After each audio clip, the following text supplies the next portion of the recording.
Hello, જાગૃત આવાજમાં તમારું સ્વાગત છે. મારો નામ છે ચિંતન અખાણી. તમને ખબર છે 2000 હું પણ પોતે જીટીયુમાં જ ભણેલો છું અને અમે લોકો જીટીયુના ગિની પીક છીએ. ગિની પીકનો મતલબ એવો છે કે અમે લોકો જીટીયુની ફર્સ્ટ બેચ 2008ની અંદર અમે લોકોએ એડમિશન લીધેલું હતું અને 2008 એ જીટીયુની ફર્સ્ટ બેચ હતી. તો અમને તો ખબર જ નથી કે જીટીયુમાં શું થાય છે, શું છે જીટીયુ, શું છે એની એક્ઝામ પેટર્ન, કેવા એના પ્રશ્નો પૂછાશે અને થોથા જેવી મોટી મોટી બુકો. અને હું તો પાછો ગુજરાતી મીડિયમનો વિદ્યાર્થી એટલે ભાઈને તો એમ જ કહેવાય હઈ દાવપાણી.com લાઈફમાં થઈ જશે. અને એ 4 વર્ષ તમે જે કાઢ્યા છે ને એ મારું મન જાણે છે.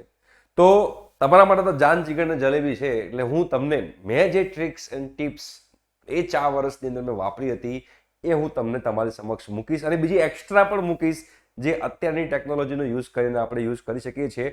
અને જીટીયુની અંદર આપણે બહુ જ સિમ્પલી રીતે પ્રિપેરેશન કરી અને સિમ્પલી પાસ થઈ શકીએ છીએ. ઇવન તમને બેટા ઇંગ્લિશમાં પણ તકલીફ હોય, ઘણા બધા ગુજરાતી મીડિયમના વિદ્યાર્થીઓ છે તો એ બધાને તકલીફ હોવાની છે. તો એના માટે પણ આપણે શું કરવું એ પણ આજના વિડીયોમાં ડિસ્કસ કરીશું. તો આ વિડીયો તમારા માટે બહુ જ હેલ્પફુલ થઈ રહેશે. તો ધ્યાનથી બધી વસ્તુઓ અને બધી ટ્રિક્સ એન્ડ ટિપ્સ તમે લોકો ધ્યાનથી સમજજો.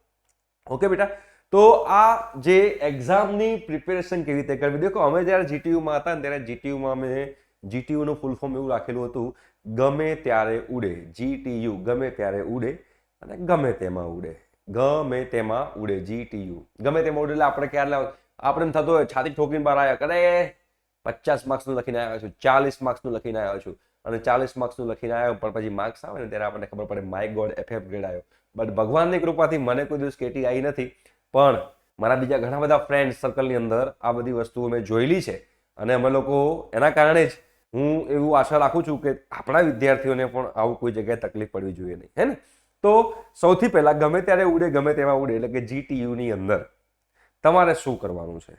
જો 70 માર્ક્સની એક્ઝામ હોય છે, ફાઇનલ એક્ઝામ જે હોય છે, અને 70 માર્ક્સમાંથી તમારે માત્ર 23 માર્ક્સ લાવવાના છે. ઓનલી 23. પહેલા તો ભાઈ માઇન્ડસેટ તમારું હોવું જોઈએ કે ઓનલી 23 માર્ક્સ લાવવાના છે. જો આ વસ્તુ પાસ થવા માટેની કહી રહ્યો છું, પણ આ બધી ટ્રિક્સ એન્ડ ટિપ્સ જો તમારે જોબ જોઈતી હોય, ગેટ એક્ઝામની પ્રિપેરેશન કરતા હો તો એના માટે કામમાં નહીં લાગે. ખાલી પાસ થવું છે જે લોકોને, માત્ર એ લોકો માટે આ બધી વસ્તુ સારી એવી કામમાં આવી શકે છે. માત્ર 23 માર્ક્સ લાવવાના છે. તો તમે જે પણ એક્ઝામની બેટા પ્રિપેરેશન કરતા હોવ એ એક્ઝામ, ધારો કે કોઈ સબ્જેક્ટ આપણે લઈ લઈએ મેથ્સ આપણે સબ્જેક્ટ લઈએ છીએ તો મેથ્સનું તમારે જીટીયુની વેબસાઇટ ઉપર જઈને સિલેબસ કાઢવાનું. હવે તમે જે સિલેબસ કાઢશો ને એ સિલેબસની અંદર તમારા દરેક ચેપ્ટરની બાજુમાં વેટેજ લખેલું હોય કે આ ચેપ્ટરનું આટલા ટકા વેટેજ, આ ચેપ્ટરનું આટલા ટકા વેટેજ, આ ચેપ્ટરનું આટલા ટકા વેટેજ. તો તમે જ્યારે મેથ્સની બેટા પ્રિપેરેશન કરતા હો ત્યારે સૌથી પહેલા તમારે શું કરવાનું છે, જે ચેપ્ટરની હાઈએસ્ટ વેટેજ હોય પહેલા આપણે એને પ્રિપેર કરવાનો ટ્રાય કરવાનો, પછી બીજો, પછી ત્રીજો. બટ એકવાર આપણે એને ગોઠવી કાઢ્યું કે ચલો સૌથી બેસ્ટ, સૌથી મોસ્ટ ઇમ્પોર્ટન્ટ ચેપ્ટર આ છે, એના પછી આ છે, એના પછી આ છે, એના પછી આ છે, એના પછી આ છે, ડન. પછી આપણે શું કરવાનું છે, તો પછી આપણે પ્રીવિયસ યરના પેપર્સ લેવાના છે. ઓકે, અને આ પ્રીવિયસ યરના પેપર પરથી મને યાદ આવ્યું કે જો તમારા લોકોને આ બધું મટીરિયલ જોઈતું હોય તો આપણે વેબસાઇટ બનાવી છે jagrutawas.com ની. એની લિંક હું નીચે ડિસ્ક્રિપ્શન બોક્સમાં મૂકી દઉં છું, જ્યાંથી તમે લોકો આ બધું મટીરિયલ જે છે તમે લોકો તમારા બ્રાન્ચ માટેનું જોઈ શકશો અને ધીમે ધીમે બીજા બધા મટીરિયલ અમે લોકો અપલોડ કરતા જ જઈએ છીએ, બરાબર. તો એ તમારા પ્રીવિયસ યરના પેપર જોવાના. અને આ તમે પ્રીવિયસ યરના પેપરમાં તમે જોશો ને કે હાઈએસ્ટ વેટેજ વાળું ચેપ્ટર છે એમાંથી કયા કયા કયા ટાઈપના એક્ઝામ્પલ આવે છે. તો એમાંથી પણ તમે લોકો 4 થી 5 પેપરનું એનાલિસિસ કરશો તો તમને લોકોને આઈડિયા આવશે કે આ ટાઈપના એક્ઝામ્પલ વધારે આવે છે. તો એ ટાઈપના એક્ઝામ્પલની પ્રેક્ટિસ કરો, રાઈટ. આ તો થઈ મેથ્સની વાત કે તમે પ્રીવિયસ યરના પેપર દરેક ચેપ્ટર, દરેક સબ્જેક્ટની અંદર તમારે લોકોએ પ્રીવિયસ યરના પેપર તો જે છે એ તમારે જોઈ જ લેવાના અને એના પ્રમાણે તમને ખબર પડી જશે કયા ટાઈપની જે છે એ થિયરી કે એક્ઝામ્પલ આવે છે. આ પહેલી વસ્તુ થઈ પ્રીવિયસ યરના પેપર સોલ્યુશન. સેકન્ડ જે છે, સેકન્ડ વસ્તુ એ છે, હું પહેલા પણ કહેતો હતો હજુ પણ કહું છું કે જિંદગી હોય, જિંદગી લાઈફ એટલે કે મેરેજ કરવાના હોય કે આપણું એન્જિનિયરિંગ હોય, figure is most important thing. Figure જરૂરી છે. સારું ફિગર હોય તો મજા આવે, હે. તો ડ્રોઈંગ જે છે, તો તમારા કોઈ પણ થિયરેટિકલ સબ્જેક્ટ આવ્યો, ધારો કે મેથ્સની મેં વાત કરી નાખી. હવે થિયરેટિકલ સબ્જેક્ટ જે છે બેટા, એ થિયરેટિકલ સબ્જેક્ટની અંદર તમારે મેક્સિમમ ડ્રોઈંગ યુઝ કરવાનું. એક કહાવત છે કે drawing is the language of engineering. તો તમે જેટલું ડ્રોઈંગ વધારે ડ્રો કર્યું છે, ફોર એક્ઝામ્પલ આપણે બોઇલર લઈ લઈએ કે તમારે કોઈ ઓલ્ગોરિધમ આવતો હોય કે જે પણ વસ્તુ આવતી હોય, તમે પરફેક્ટલી ડ્રો કરેલી હોય, તો જે પેપર ચેકર છે એ પેપર ચેકર શું જોશે? એને તો સ્પીડમાં પેપર ચેક કરવાનું છે. કેમ સ્પીડમાં પેપર ચેક કરવાનું છે? બીકોઝ એને પેપર ચેક કરવાના, એક પેપર ચેક કરવાના 15 થી 20 રૂપિયા મળતા હોય. સોરી, 15 થી 20 રૂપિયા મળતા હોય તો એમાં શું થાય? એ લોકો એઝ મેક્સિમમ એઝ પોસિબલ બધા જ જે છે એ પેપર ચેક કરવાનું નક્કી કરતા હોય. એટલે લોકો જલ્દી વાંચે નહીં, ફાટ ફાટ ફાટ ફાટ ફાટ કરે. પણ જો તમે ફિગર પરફેક્ટલી ડ્રો કરી હોય તમારા પેપરમાં, તો શું થાય? એ જે પેપર ચેકર છે એને એમ થાય કે ઓહો, શું પેપર ડ્રો, શું ફિગર ડ્રો કરી છે. ફિગર ડ્રો કરી છે ત્યાં જે ઇમ્પ્રેસ થઈ જાય, અને પછી અંદરનું લખાણ તો એ વાંચે જ નહીં. લખાણ ના વાંચે. કેમ કે ખબર છે કે જે વ્યક્તિએ ફિગર આટલી સરસ રીતે ડ્રો કરી છે, આટલી જોરદાર ફિગર ડ્રો કરી છે, તો એને તો બેટા અંદર તો ટકાટક જ લખ્યું હશે, એમાં તો કોઈ શંકાને સ્થાન જ નથી. એટલે મારે પૂરેપૂરા માર્ક્સ આપી જ દેવા જોઈએ, રાઈટ? તો દરેક થિયરીમાં તમે લોકો ફિગરને અંદર લાવો. અને જો ફિગર ના હોય તો તમે યુટ્યુબ પરથી સર્ચ કરો, ગૂગલ પરથી સર્ચ કરો કે આ કોઈ થિયરી લગતી કોઈ ફિગર છે, તો ફિગર જુઓ અને અંદર નાખો. જેટલી વધારે ડ્રોઈંગ તમે કર્યું હશે એટલું વધારે તમને લોકોને વધારે માર્ક્સ આવવાના ચાન્સીસ છે. ઓછી મહેનતે, ઓછા લખાણે તમારે વધારે માર્ક્સ આવવાના ચાન્સીસ છે, રાઈટ? એટલે મેં તમને કીધું કે પ્રીવિયસ યરના પેપર તમારે ખાસ જોવાના છે, અને બીજી વસ્તુ કે તમારે ડ્રોઈંગ ઉપર ફોકસ વધારે કરવાનું છે. સ્પીડમાં તૈયારી કેવી રીતે કરાય? હવે જે લોકોને ઇંગ્લિશમાં પ્રોબ્લેમ છે એ લોકોને, અને જે લોકોને ઇંગ્લિશમાં પ્રોબ્લેમ નથી એ લોકોને બધાને આ વસ્તુ કરવાનું છે કે બધા લોકો એન્ડ મોમેન્ટ પર જાગતા હોય છે. એ મને ખ્યાલ છે, કે હું જીટીયુમાંથી જ પાસ આઉટ થયેલો છું, મને ખબર છે. પણ એ કરવું ના જોઈએ. મેં એના ઘણા બધા કન્સિક્વન્સીસ, ઘણા બધા લોસીસ મેં એના સહન કર્યા છે. તો બધા એન્ડ મોમેન્ટ ઉપર જાગતા હોય છે, અને એન્ડ મોમેન્ટ પર ના જાગતા હોય, તમે રેગ્યુલરલી પણ તમારે જો સ્પીડમાં પ્રિપેરેશન કરવી હોય તો સ્પીડમાં પ્રિપેરેશન કેવી રીતે થાય? બતાવો એક આઈડિયા. એ આઈડિયા એવો છે કે તમારે 4-5 લોકોએ ભેગા બેસી જવાનું. 1 2 3 4 5 5 લોકોએ ભેગા બેસીને, હવે તમને એક સિમ્પલ વસ્તુ છે કે તમને કોઈ એમ કે આમાં શું લખેલું છે એ વાંચીને મને કહે ને, તો તમે શું કહેશો કે તું એકવાર મને વાંચીને ફટાફટ કહી દે ને, તું મને વાંચીને ફટાફટ કહી દે. એટલે હું વાંચી લઉં અને તમને ફટાફટ સમજાવી દઉં, તો તમને ઓવરઓલ આઈડિયા આવી જાય કે આની અંદર શું લખેલું છે, રાઈટ? કોઈ પણ વસ્તુ હોય, કોઈ એક સ્ટોરી હોય તો સ્ટોરીનો સારાંશ, હું સ્ટોરી વાંચું અને સ્ટોરીનો સારાંશ તમને કહી દઉં કે આ સ્ટોરીમાં આવું છે, તો તમને લોકોને એ વસ્તુ મગજમાં ઘૂસી જાય. તો આમાં તમારે લોકો શું કરવાનું છે? ધારો કે 5 લોકો છે, તો 5 લોકો હોય તો 5 લોકો ભેગા મળીને એક થિયરી, કોઈ સબ્જેક્ટને, કોઈ ચેપ્ટરને એક થિયરી વહેંચી દેવાની કે આ થિયરી તું તૈયાર કર, આ થિયરી તું તૈયાર કર, આ થિયરી તું તૈયાર કર, આ થિયરી તું, આ થિયરી હું. 5 લોકો એક થિયરી તૈયાર કરે. અને ધારો કે મેં કોઈ એક થિયરી તૈયાર કરી છે, તો એ થિયરી પછી હું બાકીના 4ને સમજાવી દઉં. એના કારણે શું થાય? એકવાર તો મેં તૈયાર કરી, અને તૈયાર કર્યા પછી હું સમજાવું છું, તો સમજાવવાના કારણે મારું 2 વાર રિવિઝન થાય છે. અને સામેના 4 લોકોને એ થિયરી સમજે, એના કારણે લોકોને ખબર પડી જાય કે આ થિયરીની અંદર શું આવે છે, અને પછી જો એ થિયરી વાંચવા બેસે તો એ લોકોને પણ ફટાફટ એ થિયરી તૈયાર થાય. એટલે તમારે શોર્ટ ટાઈમની અંદર વધારે થિયરી તમે લોકો પ્રિપેર કરી શકો છો. અમે તો એન્ડ મોમેન્ટ પર બહુ જ કરતા કે ફટાફટ બધા થિયરી વેચી કાઢો, અને થિયરી વેચી અને ટક ટક ટક ટક કહી દો બોસ શું છે, તો એ તમારે તૈયાર થઈ જશે. બહુ જ ઇમ્પોર્ટન્ટ વસ્તુ છે. ત્રીજી એક ઇમ્પોર્ટન્ટ ટિપ્સ છે કે તમારે લોકોએ શું કરવાનું છે ખબર છે? કે તમે લોકોએ તો પ્રીવિયસ યરના પેપર સોલ્યુશન તો જોઈ જ કાઢ્યા કે પ્રીવિયસ યરના પેપર સોલ્યુશન આવ્યા છે. તમે લોકો આ ગ્રુપ સ્ટડી પણ કરો છો. બીજી એના કરતાં વધારે પણ એક ઇફેક્ટિવ વસ્તુ છે કે તમે લોકો ધારો કે ફર્સ્ટ સેમેસ્ટરમાં છો કે તમે લોકો થર્ડ સેમેસ્ટરમાં છો, તમારા લોકોની મિડ સેમેસ્ટર એક્ઝામ લેવાય છે. મિડ સેમેસ્ટર એક્ઝામ પછી તમારા લોકોની રેમિડિયલ એક્ઝામ પણ લેવાય છે. આ મિડ સેમેસ્ટર એક્ઝામ ને રેમિડિયલ એક્ઝામ આખા જીટીયુની બધી કોલેજોમાં લેવાય છે.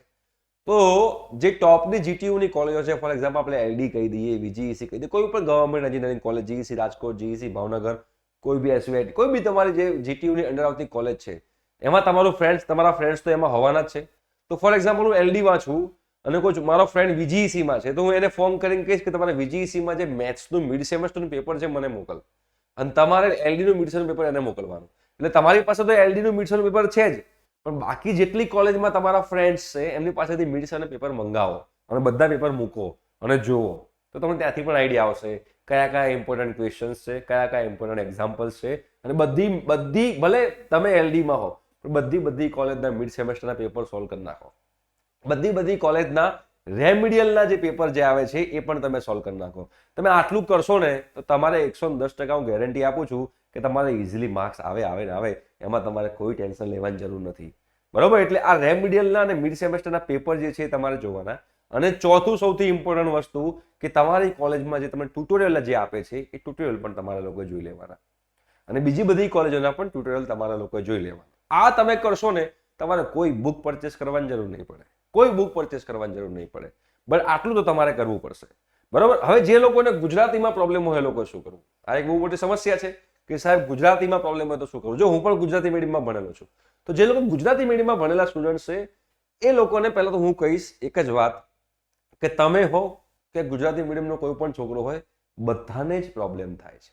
એટલે ઘણા બધા સ્ટુડન્ટ્સ મને કોલ કરતા હોય છે કે સાહેબ મને ડર લાગે છે, હું ગુજરાતી મીડિયમમાં ભણેલો છું અને આ બધું ઇંગ્લિશમાં આવે છે, બધું અંગોલ પોંગલ થઈ જાય છે ને એમ ચલ પડા ને એમ ગીર પડા ને ઇધર સે ગોઈંગ ને ઇધર સે કમિંગ ને મને કાંઈ ખબર નથી પડતી. સાહેબ બધું ઇંગ્લિશ મીડિયમમાં બોલે છે અને અમે તો પ્યોર દેશી માણસો ગુજરાતી મીડિયમ વાળા. હું પોતે પાલનપુર બનાસકાંઠાનો છું. બરાબર? ચો જાઓ છો ને શું કરો છો ને ચેમનું ટેમનું અમે બધું એવું બોલતા હતા. અચાનક બધું ઇંગ્લિશમાં આવી ગયું તો અમને બધું પણ તારે જમીન પર જેવી ફિલિંગ આવવા લાગી હતી. બટ આમાં પછી આ એક પ્રોબ્લેમ છે, જે પ્રોબ્લેમને આપણે ફેસ કરશું તેનું સોલ્યુશન આવશે. જો બેટા, દરેક પ્રોબ્લેમનું સોલ્યુશન છે. એવું નથી કે કોઈ પ્રોબ્લેમનું સોલ્યુશન નથી, દરેક પ્રોબ્લેમનું સોલ્યુશન છે. તો હવે એમાં આપણે શું કરવું જોઈએ? તો તમારે સૌથી પહેલા ડ્રોઈંગ. ફોર એક્ઝામ્પલ બોઇલર છે તો બોઇલરનું પહેલા ડ્રોઈંગ તમારે રેડી કરી નાખવાનું. અને બોઇલરની જે થિયરી હોય ને, આપણે તો આખી થિયરી લખવાની જ નથી ને. તો જે લોકો ગુજરાતીમાં ગુજરાતી મીડિયમના સ્ટુડન્ટ છે એ લોકો શું કરવાનું? પહેલી વસ્તુ ફિગર. અને એ ફિગર તમે તૈયાર કર્યા પછી એની લગતી જે થિયરી જે છે એ થિયરીમાં ધારો કે તમે જોશો ને બુકમાં તો મોટી થિયરી આપી હશે. એ મોટી જે થિયરી આપી હોય એ થિયરીની અંદરથી તમારા લોકોએ 7 થી 8 પોઈન્ટ એવા શોધી કાઢવાના જે તમને લોકોને ઇંગ્લિશમાં ઇઝી લાગતા હોય કે this is a fire tube boiler. કેટલું સિમ્પલ લેંગ્વેજ છે. બરોબર? This is a multi tube boiler. This is a pressure gauge. જેવા ઇઝી સેન્ટેન્સ હોય ને એવા 8-9 સેન્ટેન્સ ગોતી કાઢવાના અને તમારી બાજુમાં લખી દેવાના. તમારી પોતાની નોટ્સ બનાવવાની. બુકમાંથી વાંચશો તો હેરાન થઈ જશો ગુજરાતી મીડિયમના વિદ્યાર્થીઓ. રાઈટ? તો ફિગર અને પછી 8-9 સેન્ટેન્સ કે જો આ ક્વેશ્ચન પૂછાયો તો હું આ ફિગર ડ્રો કરીશ ને અરે 8-9-10 જે સેન્ટેન્સ છે લખી નાખીશ. તમે આટલું લખશો ને તમને માર્ક્સ મળી જશે. સ્ટાર્ટિંગમાં તમને તકલીફ પડશે, પછી ધીમે ધીમે તમે લોકો ઇંગ્લિશ મીડિયમમાં તમે લોકો ભણશો, ઇંગ્લિશમાં ભણશો અને તમે લોકોને બધાની હેબિટ પડતી જશે. પણ સ્ટાર્ટિંગમાં તમારે આટલું કરવું પડશે કે એક સેન્ટેન્સ તમે તમારી રીતે લખી નાખો. પતી જાય. બરોબર છે? કોઈ ટેન્શન નહીં. સ્પેલિંગ મિસ્ટેક હોય તો ટેન્શન લેવાની. HEAT હિટ ને તમે HIT હિટ લખી નાખો તો વાંધો નહીં. ગ્રામેટિકલ મિસ્ટેક હોય તો તમારે ટેન્શન લેવાની જરૂર નથી. ભલે ગ્રામેટિકલ મિસ્ટેક રહી, બરાબર, એમાં કોઈ જોશે નહીં. એનો પણ તમારે કોઈ પ્રકારનું ટેન્શન લેવાની જરૂર નથી. જો બેટા English is just a language, બીજું કંઈ છે નહીં. તમને ઇંગ્લિશ નથી આવડતું એનો મતલબ કે તમને ગુજરાતી આવડે છે. બટ આપણે અત્યારે હાલ ઇંગ્લિશ મીડિયમની અંદર આપણું એન્જિનિયરિંગ થાય છે. અમુક કોલેજમાં ગુજરાતી મીડિયમમાં સ્ટાર્ટ થઈ ગયું છે, પણ ઇંગ્લિશ મીડિયમમાં થતું હોય તો આપણે આ વસ્તુ ધ્યાનમાં રાખવાની છે. બીજી વસ્તુ, તમે ચેટ જીપીટીનો પણ યુઝ કરી શકો છો. ચેટ જીપીટીનો તમે કેવી રીતે યુઝ કરી શકો બેટા? તમારું કોઈ પણ એક થિયરી હોય, ચેટ જીપીટીમાં જઈને તમારે ખાલી લખવાનું છે કે આ થિયરી મને સિમ્પલ લેંગ્વેજમાં સમજાવો. ઇવન તમે એવું લખશો ને કે આ થિયરી મને ગુજરાતીમાં સમજાવો, તો તમને એ ગુજરાતીમાં પણ આખું લખાણ લખીને આપશે કે આ વસ્તુ આ કહેવા માંગે છે. અને એકવાર તમને ખબર પડી જાય પછી તમે તમારી ભાષામાં ઇંગ્લિશ લેંગ્વેજમાં લખી શકો છો. એવું જરૂરી નથી કે તમારે લોકોએ ઓલવેઝ બેઠું તમારે બુકનું જ લખવાનું છે. એવું જરૂરી નથી. ના, એવું નહીં. તમારે તમારી ભાષામાં લખવું હોય તમે લોકો લખી શકો છો. રાઈટ? તો ઇંગ્લિશ મીડિયમમાં તકલીફ હોય તો તમારે મેં તમને બધા જે ટિપ્સ આપી એ ટિપ્સ તમે લોકો જે છે એ યુઝ કરી શકો છો. ઇવન જે લોકો પેપર ચેકર હોય છે ને એ લોકોને બી અડધું ઇંગ્લિશ નથી આવડતું હોતું. અમે દેશી માણસો છીએ, અમને કંઈ એટલું ખાસ ઇંગ્લિશ નથી આવડતું, પણ પહોંચ્યા ને એવું જરૂરી નથી કે ઇંગ્લિશ આવડવું જ જોઈએ. એવું કોઈ જ જરૂરી નથી. હા, આવડે તો એક્સ્ટ્રા એડવાન્ટેજ છે, ના આવડવાનું નુકસાન નથી. બરાબર છે? આપણે નરેન્દ્ર મોદી બી ભાગેલું તૂટેલું ઇંગ્લિશ બોલીને પહોંચી ગયા, PM બની ગયા, આખા દેશ ઉપર બધા દુનિયામાં જઈને ફરે છે. બરાબર? એટલે એ કશું ટેન્શન લેવાની જરૂર નથી. ઇંગ્લિશ નથી આવડતું, ના આવડે તો કશો વાંધો નહીં, આવડે છે લ્યા, ટેન્શન ના લેશો. ઓકે? તો આ વિડીયો જો અહીંયા સુધી જોયો હોય તો કમેન્ટ બોક્સમાં કમેન્ટ કરજો કે સર હું ટેન્શન ફ્રી થઈ ગયો. બરાબર? ખાલી આટલું લખશો તો મને મજા આવશે. ઠીક છે? Thank you so much. By.